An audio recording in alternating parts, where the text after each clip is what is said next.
یو کس تپوس کوي چې د مازدیګر د مونځ نه پس قضا مونځ کېږي، د مازدیګر د مونځ نه پس قضا مونځ کېږي، خو څرګند کول نه دي پکار، ځکه چې د خلکو مسلمانانو په ذهن کې شکوک و شبهات پیدا کېږي. پټې کوه.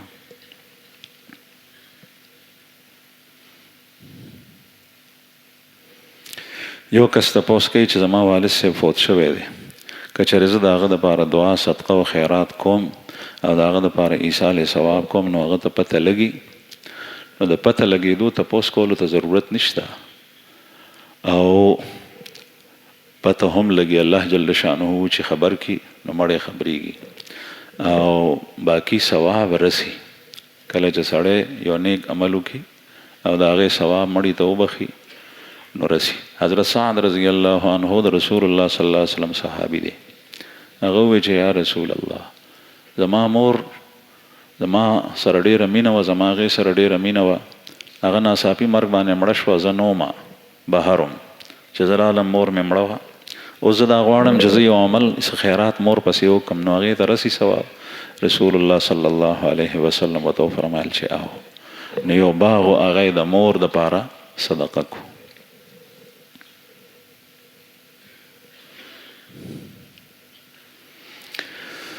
یو کس وایي چې تهجد لمونځ کې په یو رکعت کې آخري 10 سورتونو کې 3 یا 4 سورتونه ویل دا جایز دي او جایز دي، خو مختلفو ځایونو نه پرلپسې چې وي، لکه لم تر کیف لإلاف قریش ارائیت، دا 3 واړه سورتونه په یو رکعت کې وی جایز دي.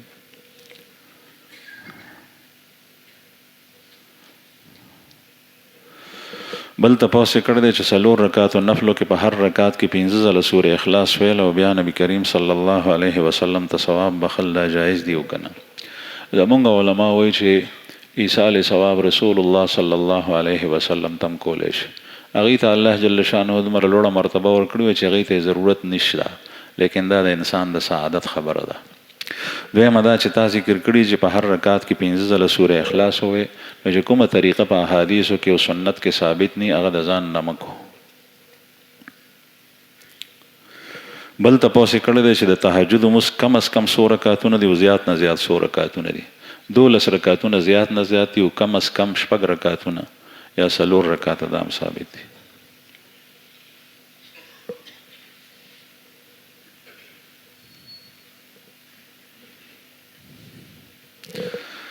یو کس تپوس کوي چې د ټولو نه لویه ګناه شرک پیدا کول دي د الله تعالی سره په عبادت کې. نو سوال دا دی که یو مسلمان شریک پیدا کړي نو د داسې انسان بخشش ته او که نه؟ کوم یو انسان چې د الله سره شریک جوړ کو نو د شرک بخنه خدای پاک د خپل طرف نه کوي، قانون خدای دا جوړ کړی دی، ان الله لا یغفر ان یشرک به ویغفر ما دون ذلک لمن یشاء. وړه ګناه دا په نیکیو سره معاف کیږي او لویه ګناه په توبې سره معاف کیږي، قانون دا دی. او کله الله جل شانو خپل اختیار نه کار واخلي او د چا لویه ګناه هم دغسې معاف کړي نو معاف کولی شي، هغه ته دا اختیار حق حاصل دی. لیکن هغه قانون دا ګرځولی دی که چېرې د الله سره څوک شریک جوړ کړي نو هغه خدای نه معاف کړي.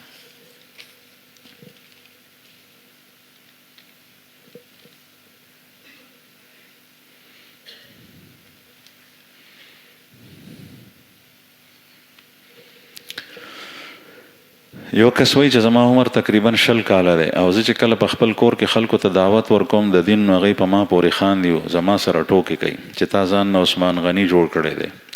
د دې خبرو نه پس زه د کور کې دعوت ورکوم او که نه؟ نو د دعوت ورکولو مختلفې طریقې دي. کله سړی په دې انداز باندې چاته خبره وکړي چې هغه باعث د خندا وي، نو داسې کول نه دي پکار. د دعوت مطلب څه دی؟ که ته ورته چې مسلمانان شي نو خو مسلمانان دي. دعوت داسې ورکو چې د مونځ وخت شو او ستا په کور کې ستا پلار او ستا مور او ستا رور او ستا خور مونځ نه کوي، هغوی ته وایه چې مونځ کوئ. کتاب راواله د هغې نه ورته تعلیم وکړه، نو چې کله په طریقه باندې ته دعوت کې یا یو منکر او ګناه کې مبتلا شول نو ورته وایه چې دا کار مه کوئ. که ته ورته وایې چې راځئ ټول دین ته وځو، نو دین خو هغوی په هغې باندې عمل په کور کې کولی شي. زنانه دپاره رسول الله صلی الله علیه وسلم حدیثو کې راځي چې د خاوند اطاعت کوي او د خاوند د مال او د اولاد او د بچو حفاظت کوي، دا به نیغه جنت ته ځي چې د خدای حق پکې پوره کوي.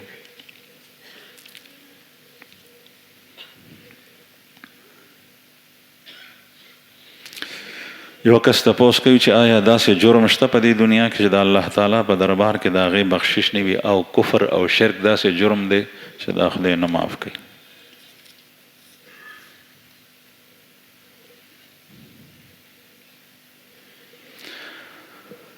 یو کس وایي چې د کرایه‌دار ته مې صحیح سلامت کور ورکړی و، هغه 3 کاله پکې تېر کړل، د هغې نه پس د هغې رنګ هم خراب کړی دی او کور مرمت ځای په ځای خراب شوی دی، نو د هغې پیسې دې کټ کولی شم؟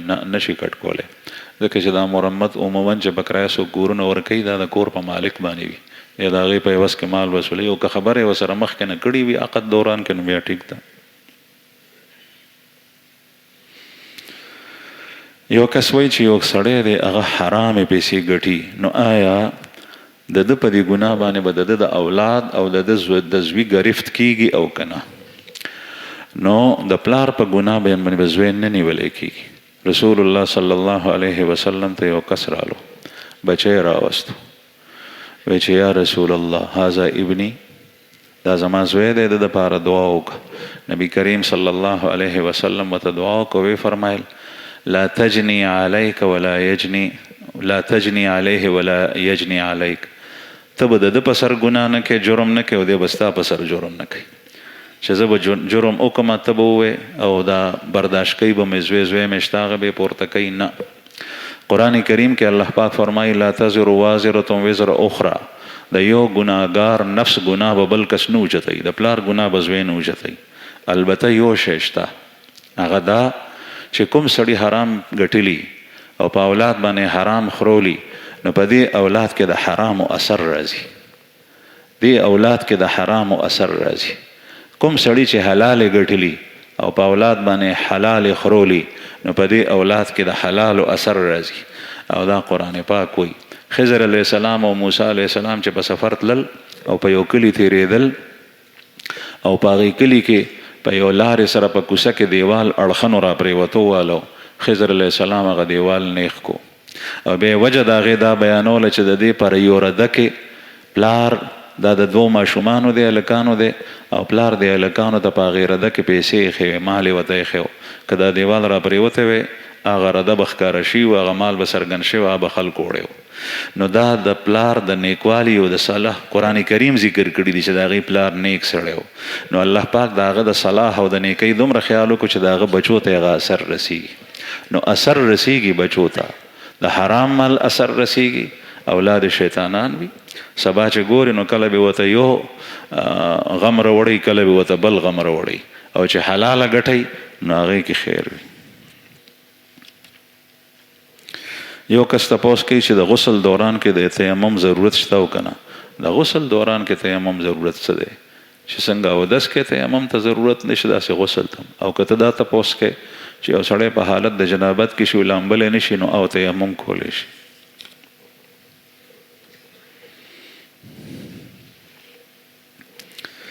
یو کس تپوس کړی دی چې اکثر موږ تجدید ایمان دا لفظ اورو، تجدید ایمان څه شی دی، د دې نه مراد څه شی دی؟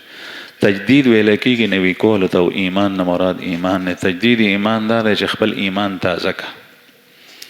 صحابه تجدید ایمان به دې ته وایي چې یو صحابي بل صحابي ته وایي چې راځه لږ ساعت دپاره نجدد ایمان، نه خپل ایمان تازه کو. او ایمان به څنګه تازه کولو؟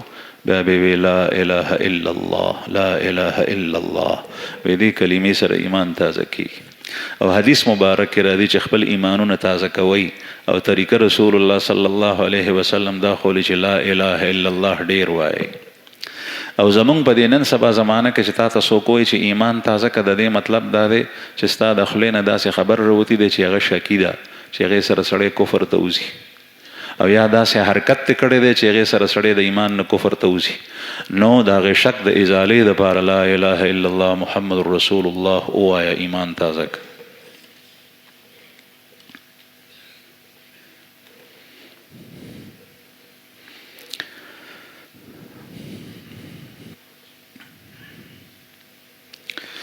یو کس وایي چې د قضا د مزونو طریقه څه ده؟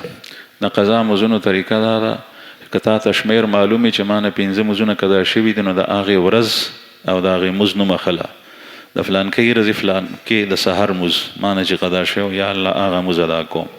او طریقه یې دا ده چې فرض قضا راړه او سنت مؤکد و قضا نشته، د هغې وبال شته، عتاب یې شته، ملامتیا یې شته، بد دي کړي دي لیکن قضا یې نشته دی.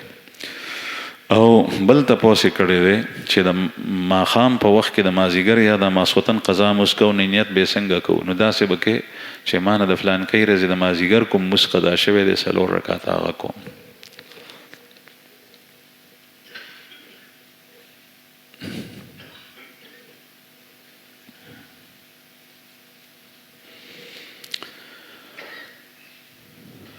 یو کس تپوس کړی دی چې کله یو انسان په نایي خانه کې ګیره وړه کړي او بیا شیشه کې ګوري او فخر پې کوي چې څومره ښایسته ښکارم، نو آیا دا خبره ټیک ته و که نه؟ نو دا خو ښایسته نه ښکاري، ځکه چې ښایست د سړو په ګیره کې دی.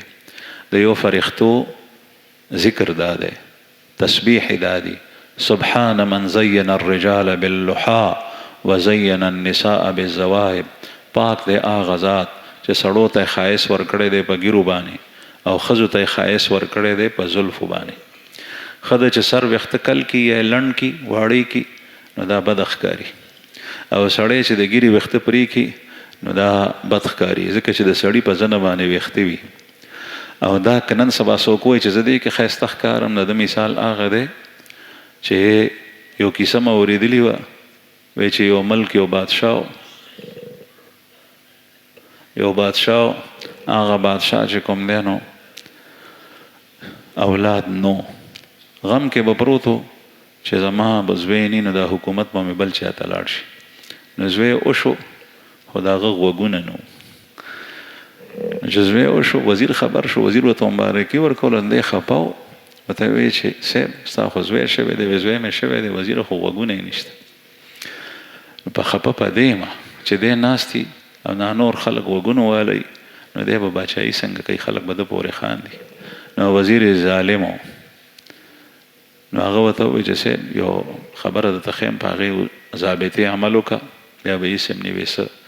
وي د ده همزولي چې اوس څومره ماشومان پیدا کېږي د هغې ټولو نه غوږونه پرې کو، اډر وکړه چې د چا زوی پیدا کېږي غوږونه ته پرې کو، ټول به بې غوږو شي، نو بیا به پکې دی بد نه ښکاري. نو بیا چې کله دا نسل رالوی شو نو ټول ټیک ټاک و. نو بهر نه چېرته غوږور رالو چې هغه یې ولید نو دی ورپورې خاندل چې دا ده پورې څه نښتي دي. حالانکې غوږونه خو د زینت باعث و، خو چې کله عام وبا دا راله نو دی ته هغه ناشنا ښکارېدو. دغسې نن سبا چې ګیره خریل عام شول نو ګیره چې څوک ساتي هغه ورته د خپل ځان ده ته ښایسته ښکاري، حالانکې دا ښایسته نه دی، ځکه چې دا مشابهت دی د زنانو سره. خفه کېږئ مه.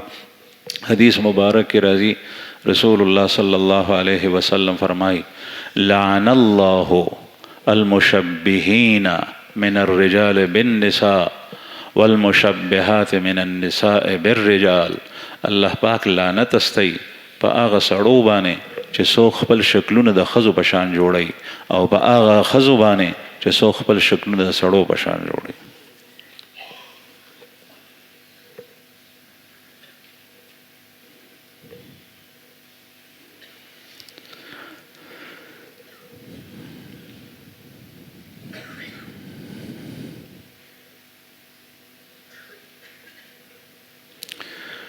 یو کس وایي په ټول بدن کې مې درد وي او د اودس کولو په وخت کې چې خپې وینځم نو بیا درد وي هغې کې، په خپو باندې مسه کولی شم که نه؟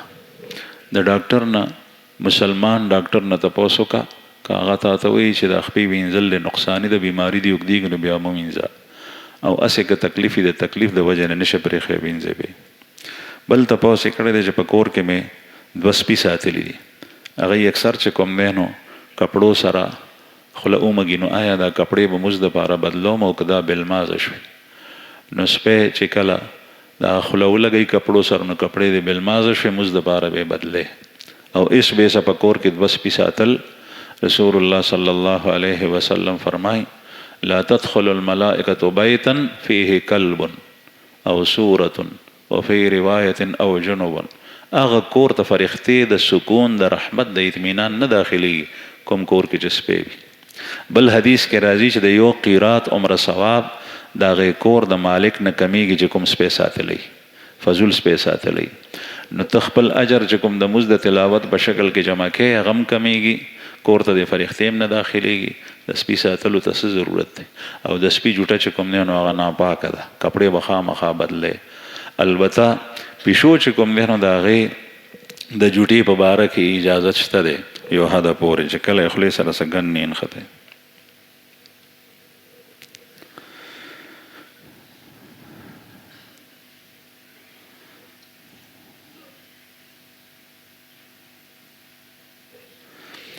یو کس تپوس کړی دی چې د اودس د ماتېدو نه پس شکی سړی د مونځ نه مخکې څو ځله اودس کوي، لیکن د څو ځله اودس کولو نه باوجود هم د ده شک لرې کېږي نه، نو دی څه وکړي؟ دی دا کوي چې په دې خپل شک باندې دی عمل نه کوي، په خپل شک باندې دی عمل نه کوي، او دی د ځان سره په لوټه کې اوبه واخلي، په هغې لوټه باندې د 3 ځله خوله کنګاله کړي، 3 ځله د پوزه کې لږې لږې اوبه واچوي، 3 لږ پې اوبه لږې لږې مخ ته باندې دی واچوي چې ټول مخ لون شي، 3 ځله د یو لاس، 3 ځله بل لاس ووینځي، دغسې خپه د ده اودس وشو. دغه اوبه دې بیا یخلي، بمبې ته دې نه کیني، چې بمبې ته کیني دی به په ځان اوبه تویي، اماني اوبه به یې لاړې کړي، دی به وایي زما اودس نه دی شوی. او 3 ځله رسول الله صلی الله علیه وسلم فرمایي د 3 ځله ویلو کې دومره لوی اصول او ضابطه پرته ده، او غټ علاج دی د شکي سړي دپاره چې د 3 ځلو نه سوا مو وینځه باس، 3 ځله ستا اودس شوی. ځکه چې بعضې ځایونه داسې دي چې هغه سړي ته ښکاري نه، د لویو بولو ځای ته وینځي نو تا ته ښکاري نه، لیکن رسول الله صلی الله علیه وسلم فرمایي چې 3 لوټې او 3 کاڼي د استعمال کړه، استنجا دې وشوه، دغسې 3 ځله دې په ځان باندې اوبه واچوله، استنجا دې وشوه. دا یې د دې دپاره ویلي چې ستا زړه مطمئن شي بس. او یو عالم نه تابعین ته تپوس وشو چې صاحب ما ته په مونځ کې داسې لګي چې زما نه د بولو ساس کې لاړو، هغه ورته فرمایي امضي فی صلاتک وان سال علی کعابک، مونځ جاري ساته اگر که دا امتیاز دې په دې ګیټو باندې وبهیږي. دا یې ورته ځکه فرمایل چې هغه سړی شکي و، نو د شک سره اودس نه ماتېږي. د هغې علاج دا دی چې ته به اوبه لږې استعمالوې او 3 ځله ووینځه او بس خبره ختمه کړه. که 4م ځل وینځې او 5م ځل وخت تر وخته به د شک سیوا کېږي، اودس نه وپاتې شي، مونځ نه وپاتې شي. بل تپوس یې کړی دی چې واړه بول په غسل خانه کې مونږ کوو چې هلته کې د استنجا سهولت هم موجود وي. د استنجا نه مخکې استنجا سره ټیشو پیپر استعمال کو، که اوبو سره استنجا وکړو، ټیشو پیپر م استعمال کا او بیا د هغې نه پس اوبه م استعمال کا. ټیشو پیپر سره فایده دی که چېرته ساس کې پاتې وي په رګ کې دننه نو هغه بهر ته راوځي، بیا د هغې نه پس اوبه استعمال کې. ځکه که چېرې تا اوبو سره استنجا وکړه او بیا د هغې نه پس ساس کې راغلو نو استنجا بیا کول پکار دي.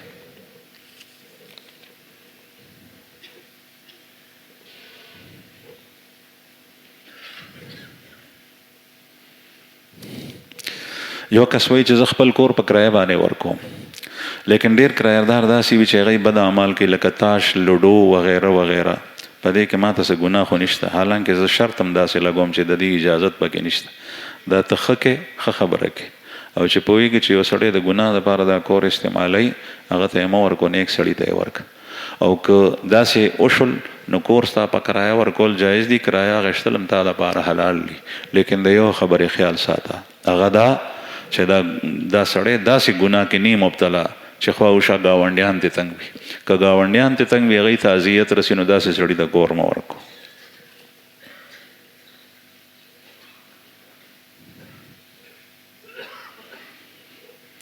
یو کس تپوس کړی چې زه سهار وختي دفتر ته ځم، هلته زه د قرآن پاک تلاوت کوم، لیکن هلته زه پیزار نشم ایستی. نو که پیزار مې په خپو کې وي د قرآن پاک تلاوت کولی شم او کولی شي. او 10 ورته شرط دی چې قرآن پاک د لاس کې وي، او پیزار که نو باسي نو هم تلاوت کولی شي.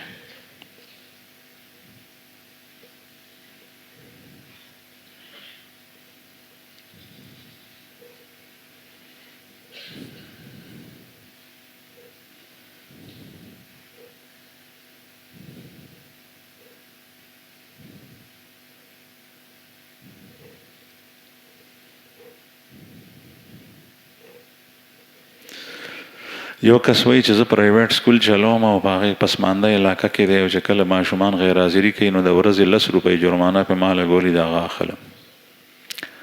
او دا مې په دې خیال باندې کړي دي چې په مور او پلار بې بوج پروزي او ماشومان په سختۍ سره سکول ته راستئ. ځکه چې اکثر بلکې ټول مور او پلار دا وایي چې ته دوی ته سخته نه سخته سزا ورکو مونږ خفه کېږو نه، خو 10 روپۍ ترې مه اخله. نو دا جرمانه چې زه اخلم زه په سکول لګوم دا څنګه دي؟ نو حضرات مفتیان کرام وایي چې جرمانه وصولولو په خپل ذاتي کار کې راوستل یا د سکول په عمارت باندې لګول دا جایز نه دي. دا جرمانه چې دی نه اخیستی شوې دا بیا په هغې ته واپس ورکولی شي.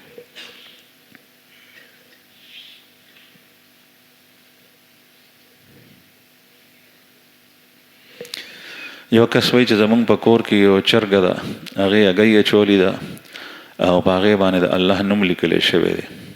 د دې نه څه مراد دی؟ ما ته چا ووایي چې په دې کور کې برکت وي، آیا دا صحیح ده او که نه؟ په هغې باندې د الله نوم دی. الله جل شانو دا خپل نښانې تا ته ښیي. که ته مونځ نه کوې نو مزګزار جوړ شه او د هګۍ د الله په نوم باندې چا ته صدقه ورکه او نور څه په دې کې نشته دی. او که ښه سړی نه نو ښه سړی جوړ شه. مطلب دا دی چې دا چرګ هم خدای پیدا کړي ده او دا هګۍ هم الله جل شانو خالق دی د دې هغې جوړی او دا ټول کائنات د هغه دي. په دې دنیا کې صرف او صرف د خدای قانون بالادستي په کار ده. نو دې نه عبرت واخله چې ګناه در کې وي هغه پرېږده، چې نیک اعمال نه کوې هغه شروع کړه.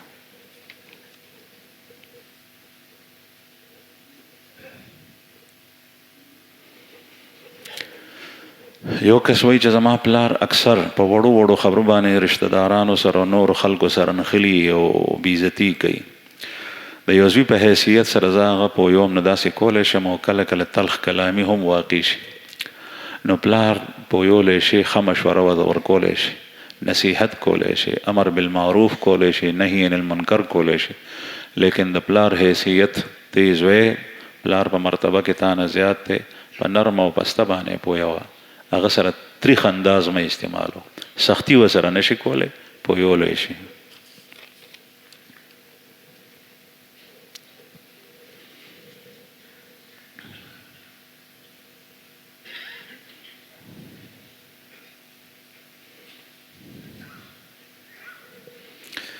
یو کس وایي چې په اردو کې خدا او په پښتو کې خدای لیکل او ویل دا څنګه دي، درست دي او که نه؟ نو دا ویلی شي. البته دا تپوس یې کړی دی چې په قرآن او حدیث کې خدا شته، نو قرآن او حدیث په عربی کې دي او خدا د فارسی لفظ دی. داسې لفظ سره د الله جل شانه نه تعبیر کول چې په هغې سره معلومیږي خلکو ته چې دی الله جل جلاله یادی، دا تعبیر ټیک دی. البته عموما هغه اسماء حسنا غشتل پکار دی چې کوم قرآن پاک او د رسول الله صلی الله علیه وسلم په احادیث کې راځي. لیکن چې څوک وایي چې خدا یا خدای دې لفظ سره سړی ګناهګاري کې دا غلطه ده. بل تپوس دا کړی دی چې یو سړی ذکر کوي او د ذکر دوران کې د هغه په خوله کې نسوار پراته دي، نو دا طریقه درسته او که نه؟ نو چې نسوار یې په خوله کې وي دی به ذکر څنګه کوي؟ ځکه چې ذکر کولو کې تلفظ وي او تلفظ کې شونډې، ژبه، غاښونه، اورۍ دا ټول استعمالیږي. نو دې نسوارو سره تلفظ صحیح نه ادا کېږي. نو نسوار ایستل پکار دي. هسې که یو شی خوله کوي او ذکر کوي نو نسوار هم چې کوم دی نو هغې سره ګناهګارېږي نه، لیکن تلفظ صحیح نه ادا کېږي. په دې وجه ذاکر ته پکار دی چې د خولې نه دا وباسي. دویمه دا چې نسوار ګنده شی دی، پلیت خو نه دی ځکه چې د بوټي نه جوړ دی، لیکن شی خراب شی دی. د ذکر په وخت کې دا په خوله کې خل نه دی پکار.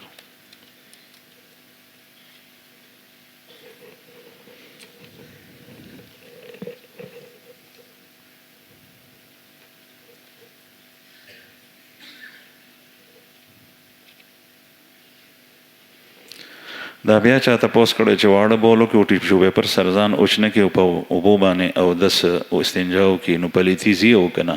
نو اوبو سره پلیتی زی، پاک شي سړی. خو که د هغې نه پس ساس کې راغلو نو بیا وینځل پکار دي. او که اوبو سره استنجا چا وکړه او بیا ساس کې بول رانلو نو استنجا یې شوي د پاک شو.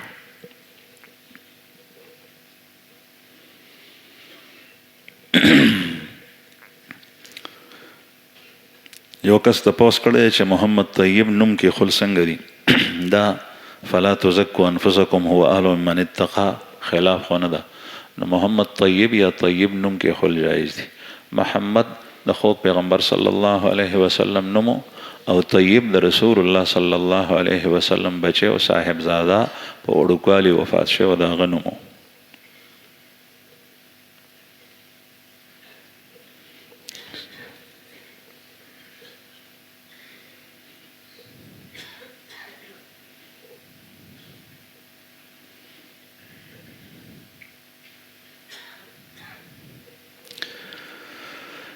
یو کس تپوس کړی چې د یو ښځې خاوند مړ شو او اوس دې زنانه د خاوند د رور د لیور سره واده وکړو. د ړومبني خاوند نه د دې زنانه یو لور ده په سکول کې داخلي، دې سره به د حقیقي پلار نوم لیکو که د دې دویم پلار. نو دا دویم پلار نه دی، دا دویم د دې جینۍ د مور خاوند دی، پلار یې نه دی.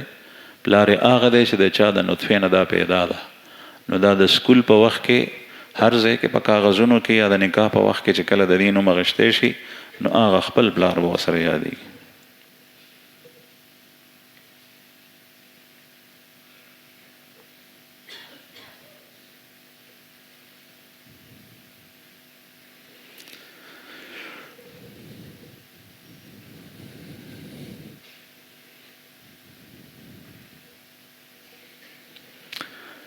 یو کس وایي چې یو ماشومه د هغه مونږ ساتلی دی، یتیمه ده، د هغې عمر 6 میاشتې دی، هغې ته مونږ په بوتل کې پی ورکو. که چېرې زما ښځه زما کور والا خپل پی هغې ته په بوتل کې ورکړي نو دا به زما لور جوړه شي او که نه خامخا د سینې پی څکلو سره جوړېږي. نو که بوتل کې ورته پی ورکړي نو هم د دې لور شو. هغه چې کله دا پی اوسکل د کومې زنانه ستا د کور والا پی اوسکل دی ماشومې په بوتل کې ورته ولې نه ورکړي او هغه د هغې خېټې ته لاړل نو دا یې رضایي لور شوه. او چې څنګه یې رضایي لور شوه نو هغه رشتې چې کومې نسب سره حرامېږي دې سره هم حرامې شوه.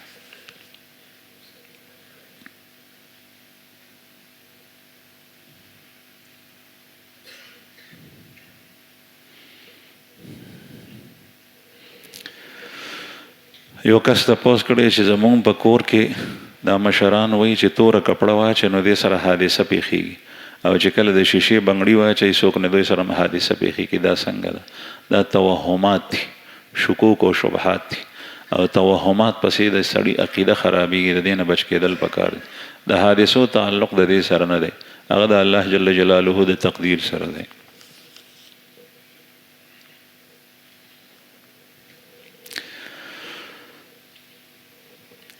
یو کس وایي چې کله په ړومبي صف کې ځای وي نو ماشومان ودرېدل څنګه دي؟ چې ړومبي صف کې ځای وي نو سره د هغې چې ځای شته دی ماشومان ودرول په ړومبي صف کې نه دي پکار. ماشومان د لویو خلکو د صف نه پس صف دی. نبی کریم صلی الله علیه وسلم احادیثو کې د دې تذکره راځي چې اول به امام پسې هغه خلک ولاړ وي چې کوم هوښیار خلک دی. مثلا که امام مز نه کوي په څه وجه باندې مز یې ماتېږي نو دی به بل کس ځان نه رستو چې ولاړ یې هغه به مخکې کړي. نو داسې کس ودرېدل پکار دی چې هغه د مز په ورکولو په امامت پوهېږي. او بیا په ړومبي صف کې چې کوم دی نو بالغ خلک پکار دی. او بیا دویم صف چې کوم دی نو هغه د ماشومانو دی. او که زنانه په کور کې ودرېږي نو اول سړي بیا ماشومان بیا د هغې نه پس زنانه. ماشومان به هم د زنانو سره نه ودرېږي، زنانه به د ماشومان نه رستو ودرېږي. نو د هر چا صف بیل دی اگر که په ړومبي صف کې ځای وي. بل تپوس یې کړی چې نبی کریم صلی الله علیه وسلم اذان کړی دی که نه؟ رسول الله صلی الله علیه وسلم اذان نه دی ثابت. صحابه ته امر کړی دی چې تاسو اذان وکړئ.